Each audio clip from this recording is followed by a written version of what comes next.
Hello again from my front porch. I have the wonderful opportunity to sort of be here at the San Diego Bay Harbor.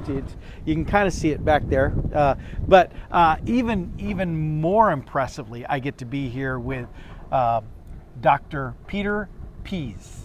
Right? Yes, that's right. Yes, yeah, that's that. Yeah, perfectly correct. All right. Whew. Phew. Now you may be able to tell that Peter here is he's from one of my favorite TV shows, Doctor Who.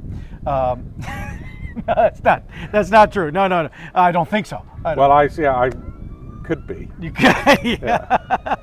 But I'm trying to think what sort of alien I would be. But the reason that I'm talking to Peter is because he is attending here at the ATD conference, and he is my victim, my subject for this episode today. How many ATD conferences, these international conferences, have you been to? This is my third. So my first was, it wasn't ATD, it was ASTD in 1995. Yep. Daniel Goleman had just published Emotional Intelligence and was the keynote speaker. And then I came to Orlando last year, and here I am back. So you the second year in a row now that you've come here. Yeah. And we actually met last year. We met. You were the first person that I met who was not part of our delegation. So you and Holly Burkett were there at the book signing, and we took a photograph, and we did a replay of the photograph. Yeah. This morning. So now that has become a thing. Now it is a thing. That yes. is a thing now. Yeah. I do my ATD reunion selfies just with people, but now you and I and Holly have this annual trio photo. We have to duplicate. But hey, there's worse things to have to remember to do. Absolutely, yeah. No, it was very clever of her to remember. Yeah. So now your first day here at the conference. Yes. You attended. This is me leading the witness. You started off the conference attending a certain session. I did. I can't remember who it was by. I know it was a guy called Paul Smith. Yeah. And it was about structured on-the-job training and how to measure the impact of that. And it was really good. You retained so much from that. I did. I remember that. No, it was a really good start. But your session was great, and I'm not just saying that because I'm talking to you. It was really good to see how you structure and capture, what is happening, and you measure that in a meaningful way. So well done. Thank you. Appreciate that. Yeah. And my co-facilitator Ron as well. We were able to provide some good information, I think, for a literal standing room only audience. I was lying. Some of them were lying at the back. Some of them were sitting down. It was very, very popular. So well hardly done on anybody left. Yeah. But I do have one complaint. What's that? I didn't win any of the books in the prize draw. I sat there with my number, and you kept on reading out numbers that were all in the 200s. And it's funny too, because when I was reading out the numbers, I had lots of help. People saying lower, higher, lower. I felt like I was on The Price is Right. Absolutely. So now, aside from attending that really brilliant, awesome initial session that you attended, what else about the ATD conference? What this one specific, but just in general, what about the ATD conference really draws you to this? What is the appeal of this event to you? Okay, so lots of things, and I'm struggling to think where to start. So first off, just the sheer size and scale of it. It's the biggest event like this in the world. And you just have this energy and this excitement and this buzz. So even though I'm 8 hours behind it's the early hours of the morning in the UK at the moment, I'm feeling very energized and buzzed up by the whole thing.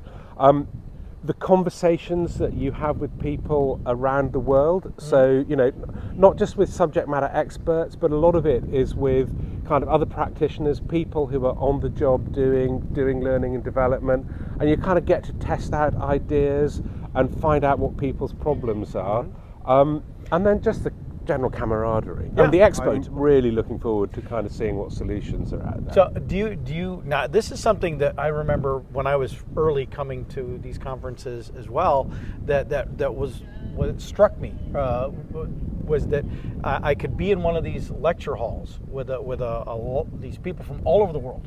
A lot of different company backgrounds, Yes.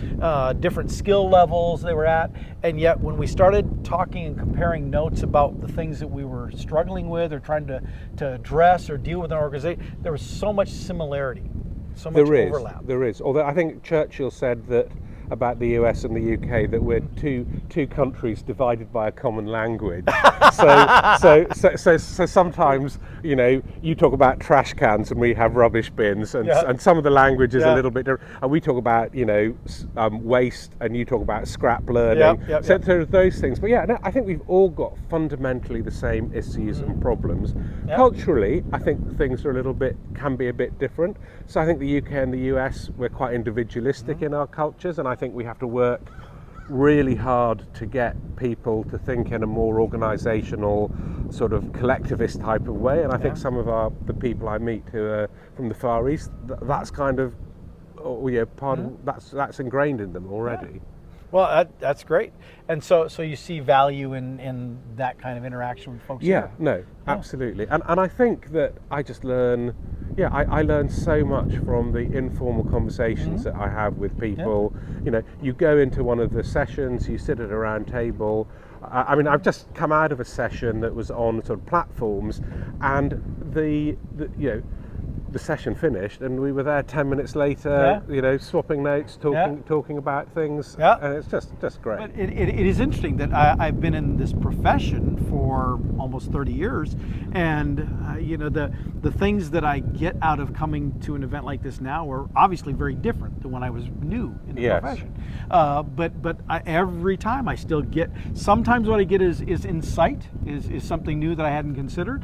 Sometimes it's a reassurance or a validation that something that I've thought, hey, we should do this. Then I hear other people talking about, well, this would be a nice thing to do, and I'm like, oh, well, we're already starting down that path. Good for us, you know. And sometimes you get pushback as well, don't you? So you've got this great idea, and then you'll have someone who say, well, I don't think that's going to work. And you have to learn to listen to those. Or people that roll their eyes and go, yeah, we tried that.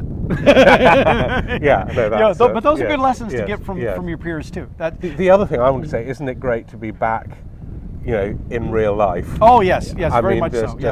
I mean, because we were relatively small last year. I mean, it was what, 5,000. I think we're 8,000 people this year. Well, I heard a number that's around 9. 9. That's amazing. That's absolutely amazing. Now, you know, and that is amazing. You know, the numbers, of course, pre-COVID were like 15. Yes, it was 12 in 95, 12,000. And so it'll now, that's how many people here, but ATD is also really heavily pushing for online participation as well. I don't have any clue how many online. There was 2,500 last year. I don't know, but I mean, you're looking at you must have 11 or 12,000 people, and the kind of the energy that generates is just amazing. I agree. So, aside from attending ATD conferences, what is it you do? Okay, so I am a business psychologist. I'm looking at learning analytics, evaluation, measurement, and I kind of do work around behavioral profiles. So, you know, looking at things like sort of DISC and Insight, but doing kind of bespoke ones for other training providers. But I worked for a university until a year ago. I thought I was going to say unit. From Doctor Who. No. Well, I could be. Yeah, so I ran my own learning and development business straight out of university for 25 years. We got up to 120 employees and about 12,000 learners a year, so reasonable size. And as I say to quite a few people, I spent the last 10 years pretending to be an academic, got a PhD around positive psychology, and so just kind of last year was about finding out what's going on in the space, and this year I guess is I'm kind of developing some models and some ideas, and you know, around kind of using business analyst techniques for learning and development, and I'm getting to test them out on a few people, and also getting to learn more from some of the people who I didn't get to see last year, like you. Yeah. So, and you didn't get to do this last year either. No, I mean, I'm a kind of maybe this can become a tradition. Yeah, there we go. So, what is the name of your entity?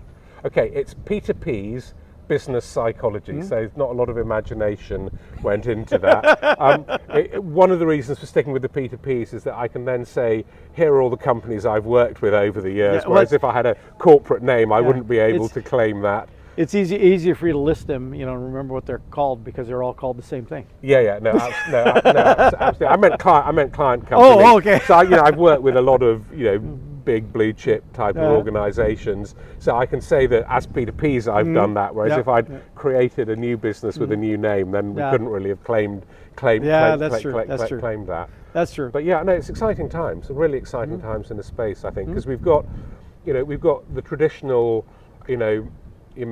evaluation models, ROI, and some really interesting new stuff being done in that space. And then we've kind of got the stuff around learning analytics and all the data that's being produced. And it kind of needs to meet somewhere in the middle. And I don't think it's quite there yet. I think it's getting there. So really exciting times. The ChatGPT is just going to transform that space. So the you're based in London, right? Well, I'm based near London. There is more than Newcastle upon Tyne, but very near London. Yeah, in the London area. In the London, but by US standards, I'm kind of like in a suburb of London. You're closer to London than here normally. Yeah, I would say that. I'd say that. But we live on. I don't know if any of you have watched Game of Thrones, but we live on Hadrian's Wall, which was kind of the basis of that. And Castle Black is the little town that I live in. So the reason I was asking where you're based out of, though, is your clientele.